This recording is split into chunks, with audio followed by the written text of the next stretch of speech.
un médecin ici, en réalité, on lui apprend ce qu'il faut faire pour prescrire des ordonnances pour qu'on aille acheter ce qui vient de l'extérieur. Mais la médecine, l'Afrique a excellé en médecine. Prenez les plantes médicinales que nous avons ici. J'ai toujours donné cet exemple. Le Cameroun est le pays au monde qui a les 3/4 des plantes médicinales qui existent dans le monde. Il apprend ça quand il fait sa médecine. Ou le pharmacien ici, il apprend ça. Il n'apprend pas. Il apprend ce qu'on fait là-bas. Et c'est alors, ce qu'il fait là-bas, il faut maintenant les machines qui viennent de là-bas pour que ces machines, on ne les fabrique pas. C'est-à-dire que si on ne base pas la science, c'est-à-dire que le savoir d'un pays, l'héritage scientifique d'un pays, si vous ne basez pas ça pour faire tout le reste, vous n'irez nulle part. Et je rappelle qu'en 2011, et c'est scandaleux, 80% des livres scolaires, pour ne pas dire des livres tout court, sont importés. Vous croyez que ces gens-là, ces livres-là, c'est pour vous? Prenez le théorème de Pythagore, n'est-ce pas? Nous tous, on a appris ça à l'école. Le théorème de Pythagore, le théorème de Thalès. Quel mensonge!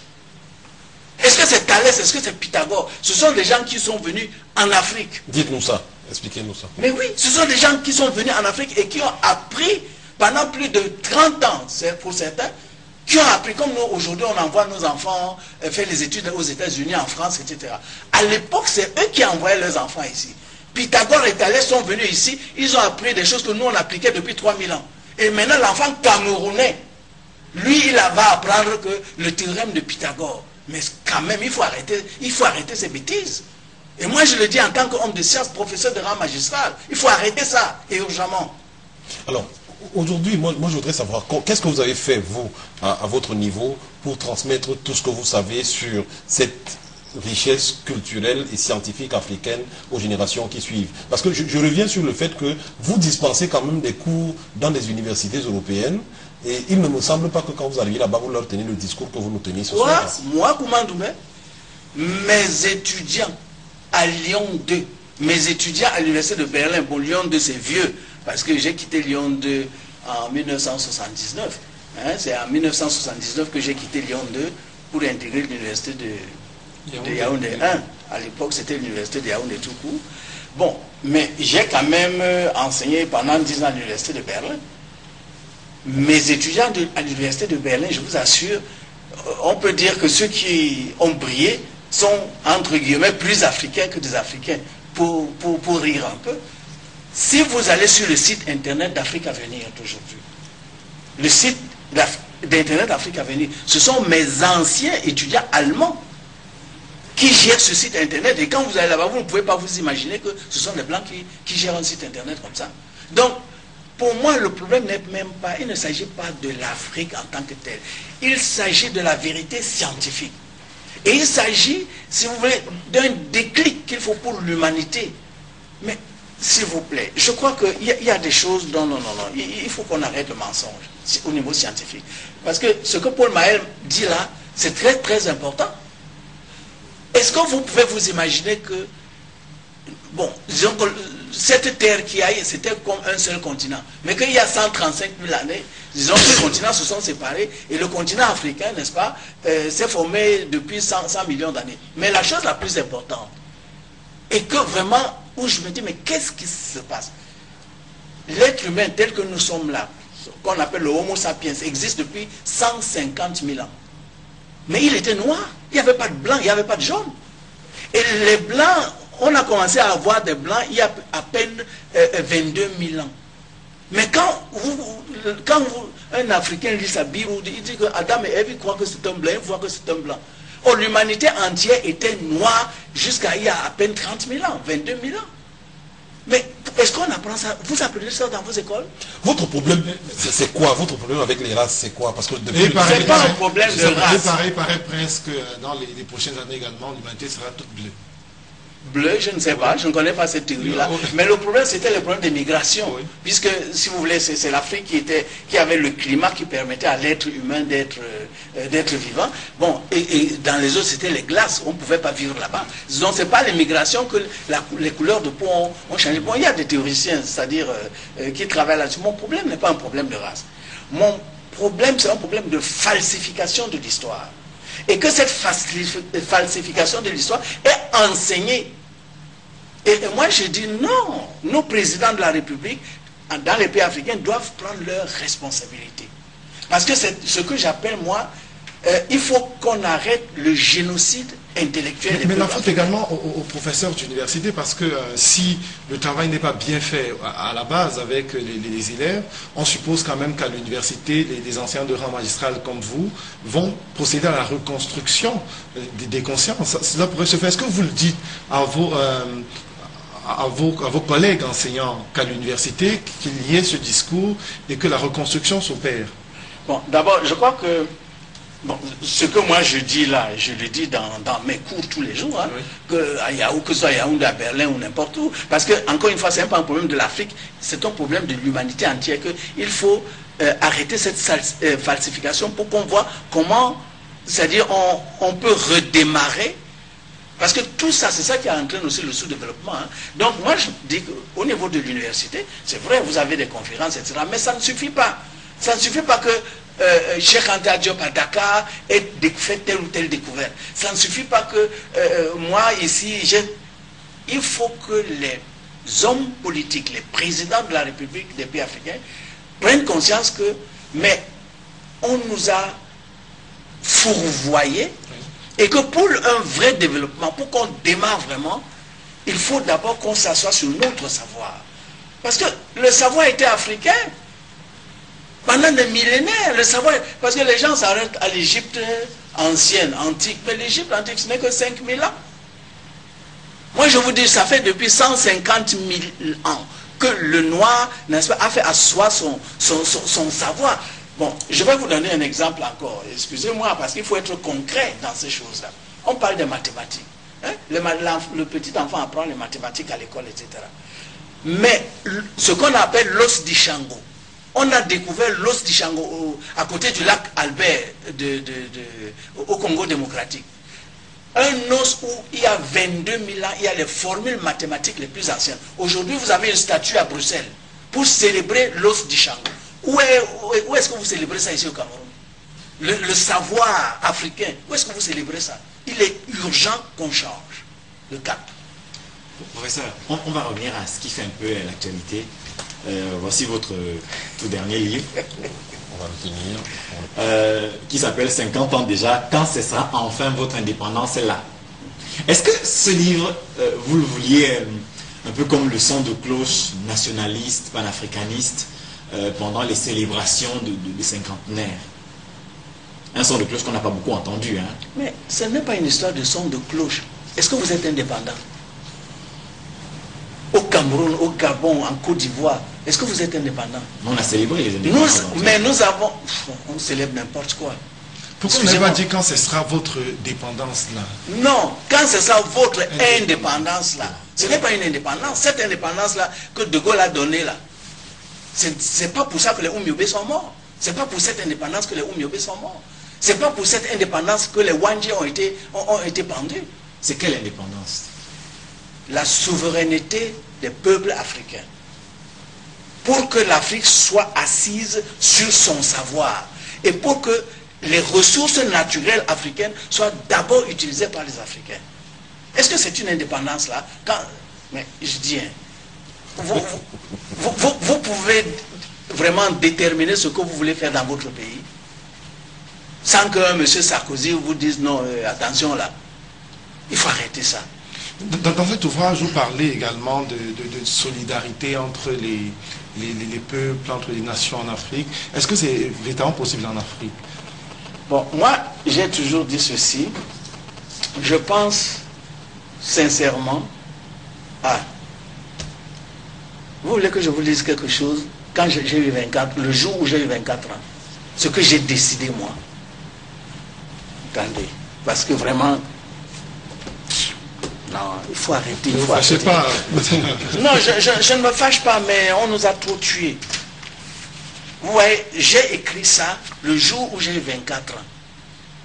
Je me suis dit, qu'est-ce que je vais faire de ma vie?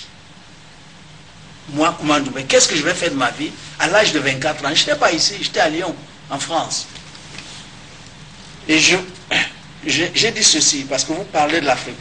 Pour moi, je confonds le sens de ma vie au sort de l'Afrique. À cette personnalité que je voudrais ajouter à l'humanité.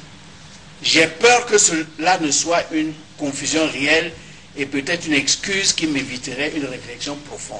Et pourtant, je ne peux jusqu'à l'heure actuelle attribuer un autre sens à ma vie que celui qui mène à la libération totale de tout le peuple africain, au respect de la dignité de l'homme noir et par tout ce processus à un apport personnel à l'humanité. Et quand je dis libération totale, ça veut dire aussi unité, unification de l'Afrique. C'est pour ça que moi je lance un appel, encore une fois, au président de la République du Cameroun et au président de la République des autres pays de ce continent. S'il vous plaît, créez un ministère chargé de l'unification de l'Afrique et de l'intégration sous-régionale. Ça veut dire que tout le combat qui est mené dans le cadre aujourd'hui, par exemple l'Union africaine, vous le bottez en touche. Mais l'Union africaine a beaucoup de problèmes. C'est le combat de l'Union africaine. Disons que c'est le combat depuis les pères comme Kwame Nkrumah, Haïlé Sélassié d'Éthiopie.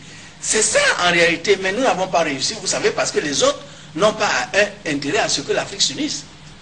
Ça soyez-en sûrs. Hein? Les autres ne veulent pas que l'Afrique s'unisse. Parce que le jour où l'Afrique va s'unir, nous sommes déjà aujourd'hui, en 2011, nous sommes plus d'1 milliard. Imaginez-vous ce milliard d'Africains maintenant avec un gouvernement fédéral ou central. Mais les autres vont encore pouvoir faire comment? Pour pouvoir venir et prendre ce qu'ils veulent quand ils veulent. C'est ça l'enjeu. Et vraiment, moi, professeur, quand vous observez, comme c'est dans dernier, que l'Union africaine montre une vraie réticence à suivre le temps dans son expédition en Libye, est-ce que pour vous c'est un espoir ou alors simplement un syndicat de chefs d'État qui vient au secours de l'un d'entre eux en difficulté? Vous savez, non. Il faut lire l'histoire. En 1884, les Européens se sont réunis à Berlin. En réalité, il s'agissait de quoi? Ils disaient il fallait que sur le fleuve Congo on puisse... En réalité, en 1884, ils ont réuni leurs forces pour orienter cette agression contre l'Afrique. Parce qu'ils se sont dit, si chacun va en rang dispersé, ils ne vont jamais maîtriser l'Afrique. Or, ils ont besoin de toutes ces matières premières africaines-là. Aujourd'hui, qu'est-ce qu'on fait en Libye? Ce qui est bizarre, c'est que c'est encore à Berlin que l'OTAN s'est réuni pour encore unifier leurs forces, pour agresser. Mais c'est scandaleux. Ils nous parlent de liberté. Vous avez depuis quand est-ce que les Européens se sont souciés du sort des Africains pour venir sauver les Africains? Donc quand il faut qu'on décrypte le langage. En 1884, ils disaient que c'est pour nous apporter la civilisation. C'est pas ce qu'on disait. Ils nous ont apporté la civilisation jusqu'aujourd'hui. Ils nous ont déviés de nous-mêmes. Et aujourd'hui, il s'agit de prendre nos ressources, quel que soit le cas. Et c'est ça qu'on fait en Libye. Il faut absolument qu'ils maîtrisent, parce que, vous savez, il faut que les Africains sachent lire ce qui est en train de se passer. Quand un pays africain est déjà très grand, il faut le fragiliser, il faut essayer de couper. On a vu ce qui s'est passé au Soudan. Le Soudan était trop grand, il fallait couper. Ben, la Libye, maintenant, avec toutes ces richesses-là aussi, il faut déstabiliser. Et c'est pour ça que je dis, quand ce sera enfin votre indépendance-là, et l'union de l'Afrique, c'est une urgence. Si on veut donner une chance à nos enfants, l'unification de l'Afrique est une urgence. Comment peut-on faire pour que cette Afrique s'unisse entièrement? Mais il faut d'abord que le génocide intellectuel et spirituel cesse, parce que on ne nous a pas seulement génocidé au niveau intellectuel, mais aussi spirituel. C'est qu'il ne faut pas que vous soyez vous-même. Donc il faut d'abord comprendre. Il faut d'abord comprendre cela. N'est-ce pas que il faut comprendre que, mais en réalité... Comment cesser le génocide intellectuel? Est-ce qu'il faudrait revoir les programmes d'enseignement dans les écoles à la base? Est-ce que c'est comme ça qu'on cesse ce génocide? Absolument, il faut revoir ça. Que quand l'enfant voit ce qu'on appelle le théorème de Pythagore ou de Thalès, etc., qu'on enlève d'abord ces noms-là et qu'on mette les noms des vrais inventeurs de ces théorèmes-là. Peut-être également en vulgarisant les langues nationales, parce qu'elles sont vouées au périssement. Mais les langues nationales, c'est l'âme d'un peuple. Oui. Et vous ne pouvez pas vous développer avec l'âme de quelqu'un d'autre. Ça, c'est absolument impossible. Ça veut dire que vous préconisez quoi? Qu'au Cameroun, par exemple, qu'on commence à enseigner les 250, 200, 300 langues que nous avons à l'école aux enfants, comment est-ce qu'on va faire pour choisir l'une de ces langues et qu'elle devienne la langue que tout le monde va étudier? Nende douala wana, nyanje télévision et ma baisse, non pas mieux dit na douala. Nende douala. Parce que nous nous adressons à un public relativement large qui n'est pas constitué que des gens originaires des berges du Vouri. Je dis, est-ce que en France, vous croyez que le français qu'on parle là aujourd'hui, c'est ça qu'on parlait en France? C'est pas ça qu'on parlait en France.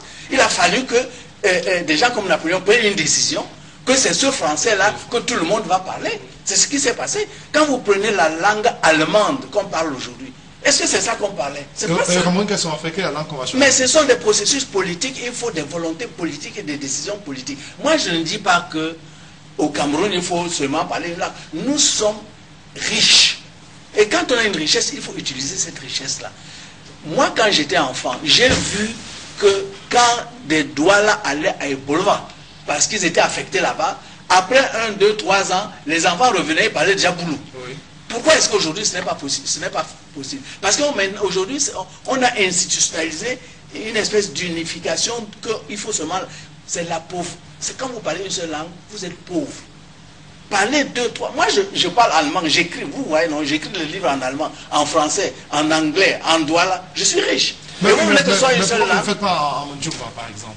Mais parce que l'infrastructure ici ne nous le permet pas. Oh, c'est ça qu'il faut. Mais c'est pas une question de volonté. Est-ce que vous avez la volonté déjà?